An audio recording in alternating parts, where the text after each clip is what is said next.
militanteng estudyante sa Metro Manila bilang patikim daw sa mas malaking kilos protesta sa SONA ni Pangulong Aquino sa darating na Lunes. Saksi, si Dano Tingkungko.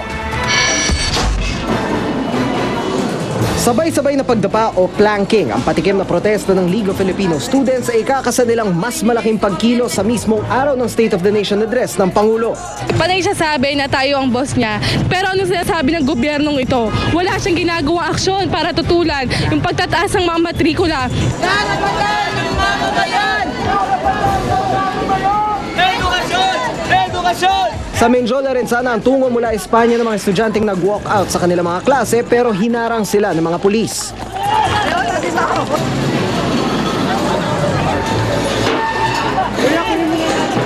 Git ng mga militanteng estudyante, hindi raw tinupad ni Pangulong Noynoy Aquino ang kanyang pangakong itaas ang kalidad at antas ng edukasyon sa bansa sa kanyang unang taon sa pwesto. Ang pagtaas daw ng 18% sa education budget, di raw naramdaman.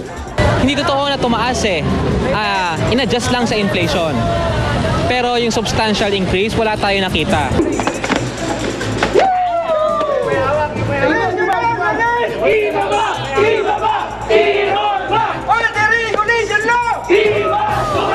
Nagpaula naman ang kamati sa tanggapan ng Shell sa Makati ang grupong Piston sa gitna ng sunod-sunod na oil price hike na di raw mapigil ng gobyerno. Ganyan talaga yung kalakaran kapag walang kontrol ang gobyerno. Open sa pang-aabuso, open sa price manipulation, open sa overpricing.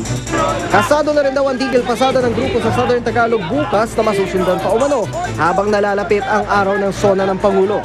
Ang DOE naman pinagpapaliwanag na raw ang mga kumpanya na langis matapos pumalo sa mahigit piso ang huling dagdag presyo sa diesel. Ako si Dano Tingkungko, ang inyong saksi.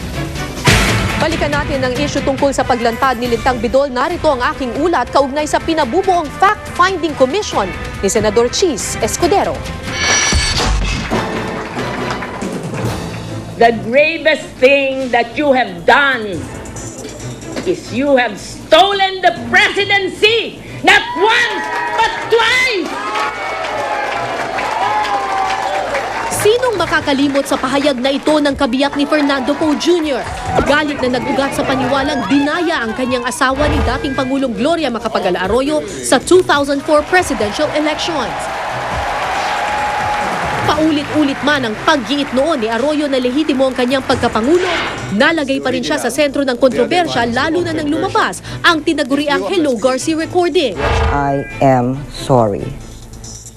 Ngayon, tila nagbabalik ang mga multo ng nakaraan. Kasunod ng mga binitiwang pahayag ni dating election supervisor Lintang Bidol na sangkot di umano ang dating Pangulo sa dayaan. In a true anticlimactic chapter, the presidency is stolen from him amid claims of fraud which the perpetrators themselves dismiss as onerous. Hello Garcia surfaces. And today, most of the evidence of fraud may have been destroyed. But his candidacy brought about a heightened awareness to the age-old problem of electoral fraud in our country. The drama continues to unfold. Sa panayam ko kanina sa anak ni FPJ na si MTRCB Chairperson Grace Paul Manzares, sinabi niyang kahit halos imposible nang maideklarang panalo ang kanyang ama, bukas pa rin daw silang maisiwalat ang anilay katotohanan. Para sa akin actually, magkaroon lang ng footnote, magkaroon lang ng asterisk sa mga nilalathalang history books na okay, siya yung umupong Pangulo, pero asterisk, siya ay nahatulan for fraud and cheating. Kaya mungkahin ni Senador Cheese Escudero na tumayong tagapagsalita ni FPJ noon, bumuo ng isang fact-finding commission na mag-iimbestiga sa di umano'y dayaan sa mga nakalipas na eleksyon. Siguro ngayon ang NBI bukas na, hindi tulad dati, na tingnan at i-voice analysis yung boses.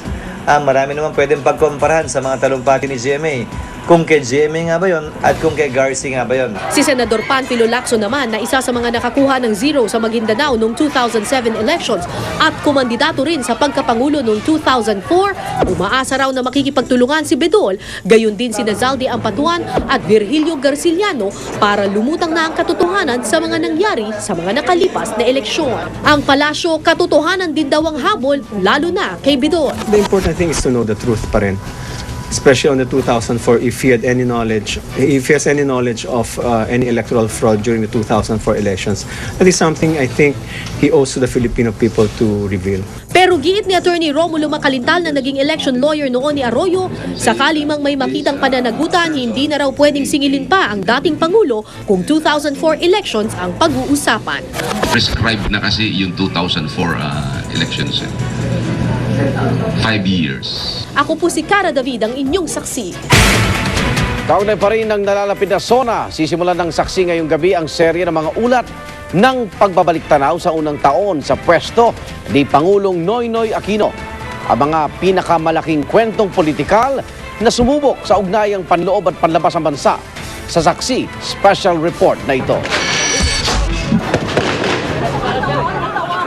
Nagimbal hindi lang ang Pilipinas kundi pati na ang ating mga karatig bansa sa Asya sa madugong pagtatapos ng hostage-taking sa Carino Grandstand. 8 turistang taga Hong Kong ang patay, pati na ang hostage-taker, ang dinismiss na pulis na si Rolando Mendoza. Nagalit ang Hong Kong sa nangyari. Binatikos ang mga lokal na otoridad, pati na ilang miyembro ng ating gabinete. Pero bago pa man mag-imbestiga ang binuong Incident Investigation and Review Committee, ang Pangulo inako ang palpak na pagtugon ng kanyang gobyerno sa hostage crisis. So at the end of the day, I am responsible for everything that has transpired. Tingin ng international law expert na si Attorney Harry Roque, naging mahina nga talaga siya sa pag-handle itong issue nito, no? Kasi parang walang koordinasyon sa panig ng Department of Foreign Affairs at dun naman sa panig ng DILG, no? Na merong jurisdiction sa ating mga kapulisan, no? huling nasubok ang ugnayan ng Pilipinas at China nang iapela ang sentensyang kamatayan sa 3 Pilipino para sa kasong drug trafficking. Pero sa huli, natuloy ang bitay. Mga kababayan, malungkot na araw. Patay na po yung 3 kababayan natin. At pagdasal lang po natin sila. Halos kasabay ng pagpapataw ng death penalty sa 3 nating kababayan ay siya ring pagtutok ng gobyerno sa reklamo ng Taiwan kung bakit pinadeport sa China imbes na sa kanila ang 14 na Taiwanese na naaresto sa Pilipinas sa kasong swindling. Matapos ang ilang buwan, puputok naman ang kontrobersyal na issue ng Spratlys. Sunod-sunod daw kasi ang pangharas ng China hindi lang sa Pilipinas kundi pati sa Vietnam na umaangkin din sa grupo ng mga islang pinaniniwala ang mayaman sa langis. Una nang sinabi ng China na bukas sila sa direktang pakikipag-usap sa ating gobyerno kaugnay sa mga pinag-aagawang isla. Ang pinaka-importanting layunin natin ay makuha natin yung underwater resource at walang away. Pero hindi lang ito ang mga isyong panlabas na pinagkaabalahan ng gobyerno. Libo-libo nating kababayan ang naipit sa gulo sa gitnang silangan. Ang pagdadala sa mga Pilipino sa ligtas na lugar naging pahirapan.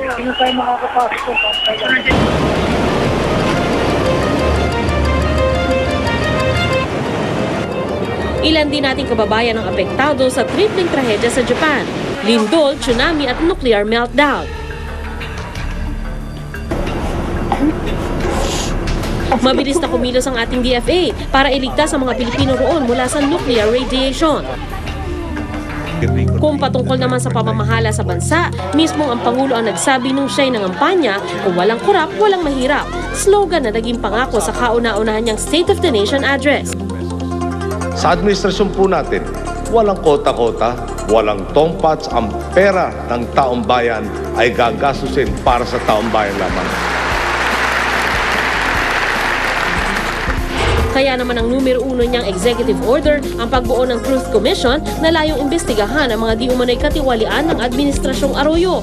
Pero hindi na ito natuloy matapos sabihin ng Korte Suprema na labag ito sa saligang batas. Kasunod niyan, naging mainit naman ang mga kaalyado ng Pangulo kay Ombudsman Merceditas Gutierrez na itinalaga ni dating Pangulong Gloria Arroyo. At noong Marso, bumoto ang Kamara para iakyat sa Senado ang 6 na articles of impeachment laban kay Gutierrez. Pero 10 araw bago magsimula ang impeachment trial sa mataas na kapulungan, nagbitiw ang Ombudsman. The interest of my family, my office, and more importantly, the nation must always come before any personal considerations. Her action has spared the country from a long and divisive impeachment process. Ang mahalaga ngayon ay kung sino ang pipiliin niya na papalit dito sa post na ito. Because this is really a very important position for his policy on anti-corruption to succeed. Sa unang taon taon sa palasyo ni Pangulong Aquino, inungkat ng iba't ibang ahensya ng gobyerno ang mga umunoy baho ng mga pinalitan nila sa pwesto. Pero ayon sa isang political analyst, Yeah, I should go beyond the aim, the purpose of digging out the parang katiwalian during the past administration.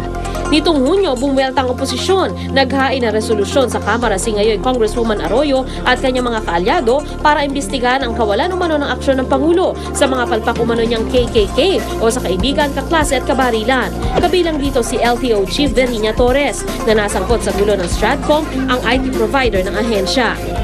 DILG Undersecretary for Peace and Order Rico Puno na nagkulang daw sa pagtugon sa Manila bus hostage crisis at ang dating direktor ng Bureau of Corrections na si Ernesto Jokno na nagbitiw matapos mahuli ang high-profile inmate na si Antonio Leviste na palabas-labas ng bilibid.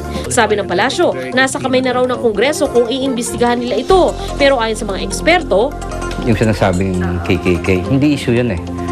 Kasi kailangan mo naman talaga mag-start sa tiwala. Ang problema, kung yun lang ang batayan mo, wala yung usapin halimbawa ng competence, integrity. Isang taon na sa pwesto ang anak ng bayani at ng dating Pangulo ng Bansa. Isang taon na mula nang ipako ng mga Pilipino sa kanya ang pag-asa para sa pagbabago. Pero ayon sa palasyo, kulang pa raw ang panahong ito para tuluyang ituwid ang daan ng sambayanan. Sandra Aguinaldo ang inyong saksi. Saksihan mamaya. Babae pinagsasaksak at sinunog sa loob ng isang motel sa Pasig City. Sa showbiz saksi, Harry Potter star Emma Watson bibida sa film adaptation ng Beauty and the Beast. At jacket na may built-in na ventilador, panlaban daw sa summer heat sa Japan. Huwag bibitiw! Sama-sama pa rin tayong magiging saksi.